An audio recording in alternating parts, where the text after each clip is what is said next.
Hello guys, welcome back to the channel. My name is Koji. So today we are going to compare two mirrorless camera from Sony, which is the Sony ZV-E10 and also the one that I'm shooting right now, the Sony A7c. So I've been using these two cameras for quite a while right now, which I bought with my very own money. So I started off with just Sony ZV-E10 and then subsequently I added the Sony A7c to my collection. And yes guys, I know that these two are not the latest and greatest camera, but I can tell you one thing, which is that these two cameras are still as capable and they can still produce great image result. The first one we have here is the Sony ZV-E10. It is an entry-level mirrorless camera by Sony and it has an Apsc crop sensor, whereas the Sony A7c is arguably the most compact and most portable full-frame mirrorless camera out there.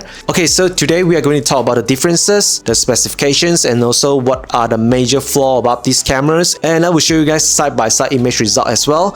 So let's get started and look at the spec sheet first. For the A7c, it has 24 megapixel full-frame bi-CMOS sensor. ZV-E10 has a 24 megapixel Apsc CMOS sensor. Both can shoot 4K 30 frames per second at max, 1080p 120 frames per second, and 8-bit colors. For the Sony A7c, it is weather sealed and also come with IBIS. And looking at the size difference, A7c is 509 gram while ZV-E10 is just 343 gram. Both cameras also record gyro data, which allow us to post-stabilize our shaky footage. One big difference is the battery. For A7c, it uses the NP-FZ100 battery, which can easily last you for 2 hours and above, while the ZV-E10 is the NP-FW50 battery, which is a bit worse at 1 hour and 30 minutes. And of course guys, ZV-E10 is originally designed as a vlogging camera, so it has some of the ZV vlog camera functions such as soft skin mode, background defocus function, and also product showcase mode, whereas the Sony A7c does not have this function at all. Another good thing about the Sony A7c is that we can enter Sony Apsc crop mode, which allows us to zoom in a little bit more inside full-frame lenses, which means that we can also use the Sony Apsc lenses on our full-frame camera. But there's one downside also. Our megapixel will drop from 24 megapixel down to 10 megapixel. However, on video, there's not much compromises since a 4K videos will contain 8.3 megapixel, so the quality of the 4K video is still maintained and there's no compromises of the megapixels inside a 4K video. And guys, before we talk about the image quality side by side, let me just show you a short cinematic sequence and take a look at whether you can differentiate which one is the full frame camera, which one is the Apsc camera, the ZV-E10. So let's get started.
For the Sony ZV-E10, you can see it does feel a little bit plasticky when we are holding it, but of course you will not complain if you have never held those Sony Alpha series camera like the Sony A6400 or Sony A7c. If you are a first time user of Sony ZV-E10, this quality looks just fine. And since this camera is designed to be a video camera, there's no viewfinder here, so we mainly rely on the screen brightness when we are out shooting in a bright sunlight. Also here we have the zoom in and out rockers. This is really handy if you want to quickly zoom in and zoom out, and it does works really well. And on top of here we have the mode switch button, toggles between S&Q mode, photo mode, and also video mode. And here we have a C1 and C2. It is originally a background defocus mode button, and on the bottom here the bin function, it is a product showcase mode. And here we have an aperture control wheel. You can also customize to control your shutter speed. And on the side here we have a microphone jack, and moving on to the bottom we have a Type-C port, micro HDMI, and also headphone jack. For the menu layout, it is quite similar to the A7C. And also we have an LCD screen here which can just flip out and turn up and down.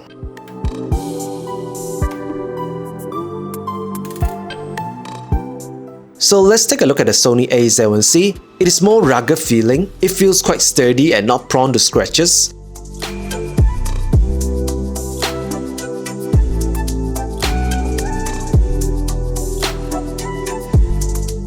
And as mentioned, there's no zoom rockers, so this is just the turn on and off button. And here we have a viewfinder, the shutter button, and here we have a video record button.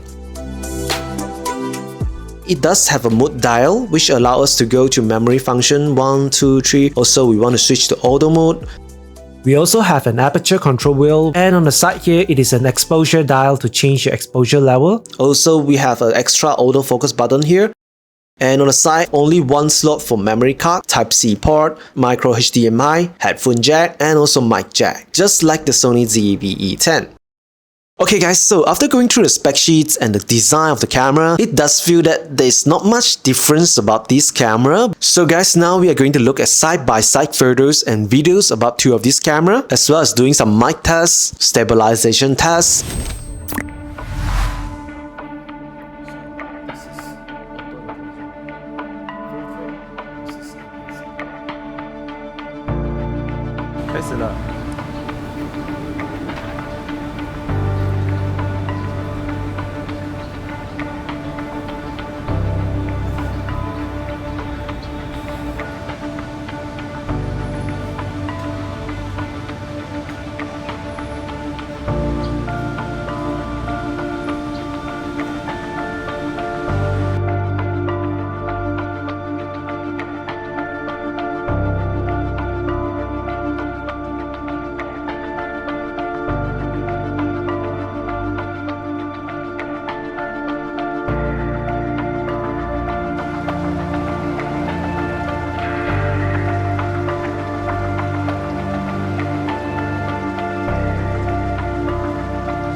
It's 24mm f1.8 Viltrox lenses, and right now I'm at 1/50 shutter speed f1.8, and also the ISO is 250. Right now I'm like a vlogging distance, so my arm is fully extended right now. So this is the microphone on the Sony ZV-E10. Right now I'm on a vlogging distance, 60mm f1.8 Yongnuo lens. So it is 1/50 shutter speed f1.8, and also ISO is at 250. And for the stabilizations, the ZV-E10 does not feature an in-body image stabilization, which is called IBIS, but we can switch on the active stabilization, which is an electronic stabilization built-in on the Sony ZV-E10. It does work well, but we still have to be very careful on our movement of our hands and to walk really slowly to achieve a smooth image. On A7C, it does have IBIS, but it does not have an electronic stabilization mode like the active stabilization on the ZV-E10. So we can just turn on or off our IBIS.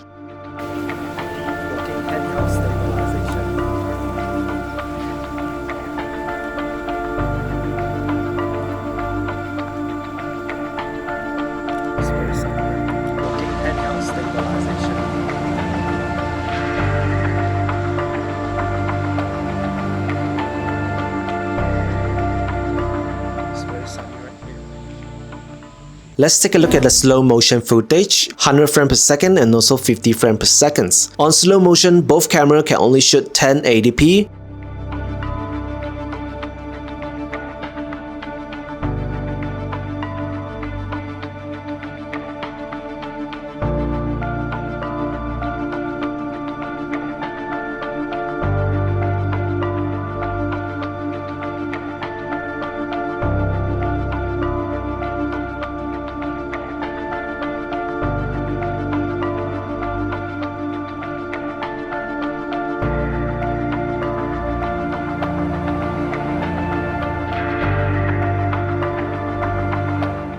So this is very clear that the A7C is the winner because the Sony ZV-E10 does have a softer look when it is on 1080p. For some reason, it does look mushy and just not sharp like those 4K footage.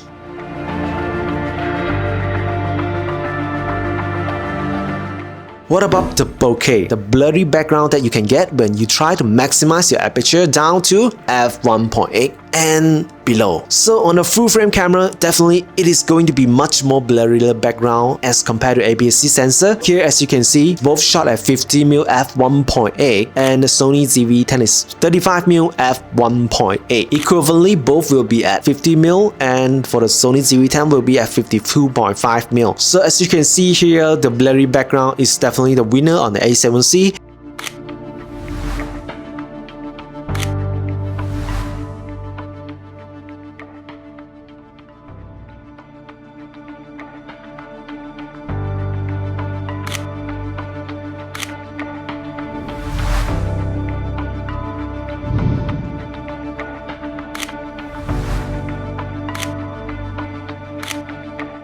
And now, we are going to try out the low light performance for these two cameras. This is also going to be the most significant differences between two of these cameras. Let's see the result.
ISO 10,000.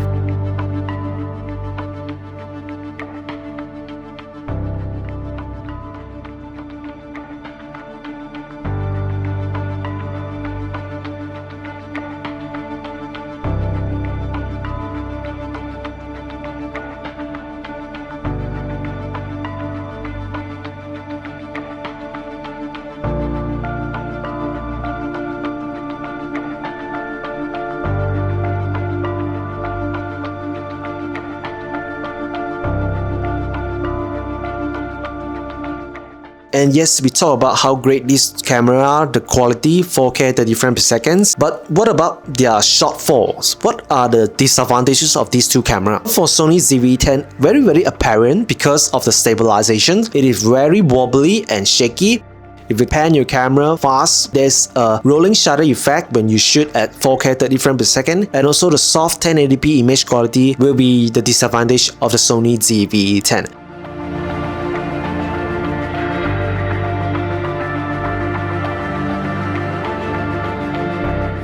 And for the Sony ZV-E10, there's actually a lot of crop hammer. For 4K 30 frames per second, there will be a 1.2 crop. And when you try to use active stabilization, there's going to be 1.4 times crop on your footage. A7C, does it have any disadvantages? If you just look at the A7C itself, other than the exterior factor like the handling might not be so well, the viewfinder quality, it is unable to shoot 10-bit footage, only 8-bit, and also the stabilization is not as good as those from the competitors. So A7C, I would say, is quite a good camera if you don't compare it to others.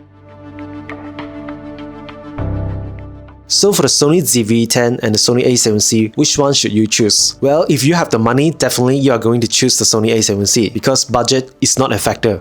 But you're watching this video because budget is a factor. We are all limited by budget. I as well are limited by budget. I first starting off with the Sony ZV-1, and then I bought my Sony ZV-E10, and now I bought my Sony A7c as well. If you have the money, A7c is definitely a good choice. But also Sony ZV-E10, it has its advantage as well. It is a small camera, it has some good vlogging function, and also you can pair it with a small lens like the Sony 11mm f1.8 lens. It is going to make your vlogging experience much more easy and convenient. And of course, some people may say the stabilization is really bad, it is really wobbly and shaky. Why should I use the Sony ZV-10 for vlog? There's actually a program called GyroFlow, which allows us to queue all of our Sony ZV-10 footage and then stabilize all of them in one go. So the stabilization might not be an issue anymore. And also the Sony A7c doesn't seem to have a better stabilization either. And for those thinking of getting a Sony ZV-10, with the price and the value it provides, just get a good lens, a good lighting, you're going to produce a really good image qualities, and people will not even question it if they are not comparing between a full frame and a mirrorless camera, because the ZV-10 does produce a good and crispy 6K downsampled 4K quality footage, which is really good. If you know how to set the setting well and you know how to put the lighting well, then you can really achieve that result. And I make this comparison video is because I want to help people to make their decisions in buying cameras and not to condemn the camera, you know. Some people might say that you shouldn't compare this to that. You shouldn't compare the ZV-10 to the DJI Pocket 3. But actually, what we are comparing is their capabilities, and to help some people to make their decision right, to choose which one is suitable for them. I hope people will get to understand this. And yes guys, that is all for today. The Sony A7c versus the Sony ZV-E10. Well, in future, I hope I can earn enough money to get the Sony A7C II and also the Sony A6700. So guys, this is it. Bye bye.